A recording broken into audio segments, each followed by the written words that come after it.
2 years back வந்து ஒரு hair cut ஆச்சு. அது என்னோட ஐடியில பாத்தீங்கன்னா கூட இருக்கும். சுத்தமா என்னோட ஹேர் பாதிக்கு பாதி கட் பண்ணிட்டாங்க. அதுக்கப்புறம் வந்து நான் இதை யூஸ் பண்ண முன்னாடி கூட அம்மாவோட ஆயில் வந்து நான் யூஸ் பண்றதுக்கு ரொம்ப ரேர் தான், அப்படியே வைக்கணும்னா சோம்பேறித்தனம்லாம் பண்ணுவேன். அம்மா சொன்னாங்க சரி, அவங்களுக்கு தெரியாம தான் அந்த ஹேர் கட்டே ஆக்சுவலா பண்ணிட்டு ரொம்ப உடஞ்சிட்டாங்க என் அம்மா.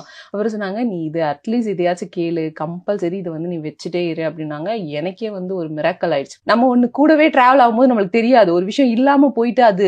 ஏன்னா நிறைய லாங் ஹேர் வச்சிருக்கவங்களுக்குலாம் ஒரு ஹேர் கட் பண்ணிட்டாங்கன்னா அதுக்கப்புறம் அந்த லாங் ஹேர் வரவே வராது. நிறைய பேருக்கு நான் பார்த்திருக்கேன். அதுக்கப்புறம் அந்த ஷார்ட் ஹேர் தான் மெயின்டைன் ஆகும், அது திருப்பி கொண்டு வர முடியாது. பட் இது வந்து பாத்தீங்கன்னா 1 இயர்ல நான் இங்க இருந்த ஹேரை அப்படியே கொஞ்சம் கொஞ்சம் கொஞ்சம் கொஞ்சமா நான் என்னோட கீழே 3 ஸ்டெப்பா வேற கட் பண்ணிட்டாங்க. ஸோ ரொம்ப அசிங்கமா ஆயிட்டு கீழே உள்ள ஸ்டெப் மட்டும் நான் கட் பண்ணி அந்த மேல உள்ள ஃபுல் லென்த்துமே வந்து ஒரு 1 இயர்ல கொண்டு வந்துட்டேன். இவ்வளோ நம்மளுக்கே ரிசல்ட் இருக்கு. அப்புறம் என்னோட பாப்பாக்குமே பாத்தீங்கன்னா என் அளவு வந்து ஹேர் க்ரோத் கிடையாது பிறந்தப்போ.